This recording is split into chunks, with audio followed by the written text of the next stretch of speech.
देश भर में इन दिनों डिजिटल अरेस्ट को लेकर काफी उथल-पुथल मची है। पुलिस प्रशासन इस सिलसिले में गिरोह की भंडाफोड़ के लिए जी तोड़ कोशिश कर रही है। अब तमिलनाडु पुलिस ने असम में अभियान चलाते हुए जागीरोड से इस मामले में एक आरोपी पार्थ प्रतिम बोरा को गिरफ्तार किया है। मोरीगांव पुलिस के सहयोग से इस अभियान को अंजाम दिया गया।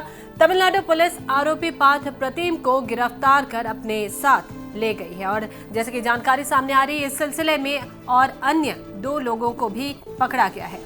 तो डिजिटल अरेस्ट को लेकर काफी उथल-पुथल मची हुई है। इसी बीच पुलिस प्रशासन भी इस सिलसिले में गिरोह के भंडाफोड़ के लिए जी तोड़ कोशिश कर रही है। अब तमिलनाडु पुलिस ने असम में अभियान चलाते हुए जागीरोड से इस मामले में एक आरोपी पार्थ प्रतिम को गिरफ्तार किया गया है। रिपोर्ट के मुताबिक पार्थ प्रतिम बोरा के अकाउंट से 3 करोड़ से ज्यादा की रकम की लेन देन भी की गई है। डिजिटल एरेस्ट এনেকুৱা মানে আপোনাৰ কি কৰে যিকোনো মানুহলৈ ফোন আহি পেলাই বিভিন্ন পুলিচ মানে অৰ্গেনাইজেশ্যনৰ নাম কয়, বিশেষকৈ CBI বুলি কয়, মুম্বাই পুলিচ বুলি কয়, আৰু কৈ পেলাই মানুহজনক প্ৰথমতে ভয় খুৱায়, কয় যে মই মুম্বাই পুলিচৰ পৰা কৈছোঁ আপোনাৰ ফোন নাম্বাৰটো টেৰৰিষ্ট এক্টিভিটিজত ইউজ হৈ আছে, বা আপোনাৰ ছোৱালীজনী বা আপোনাৰ ল'ৰাটো ড্ৰাগছ কেছত মানে এনেকৈ এৰেষ্ট হৈছে, বা তেনেকুৱা ধৰণৰ বিভিন্ন ভয় ভাবুকি দেখুৱাই এটা ফোন আহে। আৰু সেই ফোন কলটো অহাৰ পিছত কয় যে আপুনি অমুক থানাত আহিব লাগিব, বম্বে আহিব লাগিব, আপোনাক এৰেষ্ট কৰা হ'ব, আপোনাৰ মানে এৰেষ্ট ৱাৰেণ্ট ওলাই গৈছে। তেতিয়া যিকোনো এজন নৰ্মেল মানুহৰ পটককৈ অকণমান চক খায়, মানে কি হ'ল। চ' তেওঁ তেতিয়া কয় যে মই কি কৰিব লাগিব বা কি হৈছে ঘটনাটো। তেতিয়া কৈ দিয়ে মানে যে আপুনি ইমান তাৰিখে দিল্লীলৈকে গৈছিলে, বা আপুনি অমুকত গৈছে, বা আপুনি অমুকত গৈছে।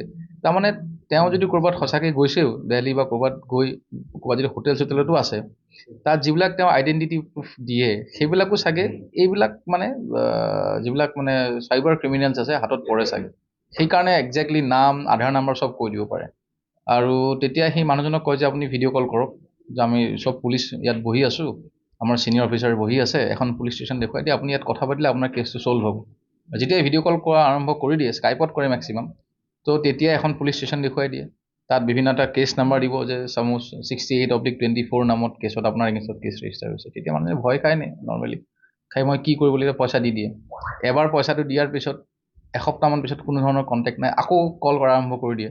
ভিডিঅ' ৰেকৰ্ড কৰাৰ পিছত এই যে যেতিয়া ভিডিঅ' কলিং কৰিছিলে স্কাইপত, তেওঁৰ ফটোখন তাত ৰাখি থৈ দিয়ে, দি পিছত আকৌ মৰ্ফ কৰি কোনোবা মানে যুৱতীৰ এখন নগ্ন পিকচাৰ তেওঁৰ লগত মৰ্ফ কৰি পেলাই দি পেলাই কয় যে এইখন আমি এৰি দিম ইণ্টাৰনেটত যদি আপুনি পইচা নিদিয়ে।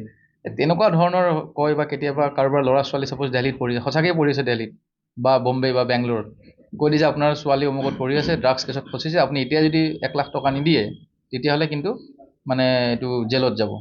তো তেতিয়া মানে গাৰ্জেন অকণমান মানে চক খায়, কি নহ'ল। তেতিয়া লগে লগে কয় যে আপুনি আহকচোন চাওক, আমি ভিডিঅ' কল কৰিম, আমাৰ থানাত চব মানুহ বহি আছে। তেনেকুৱা ধৰণৰ মানে তেওঁক মানে হেৰি কৰে, ভিক্টিমাইজ হৈ যায় মানুহজন। গতিকে পইচা দি দিয়ে তেনেকৈ। নিশ্চয়।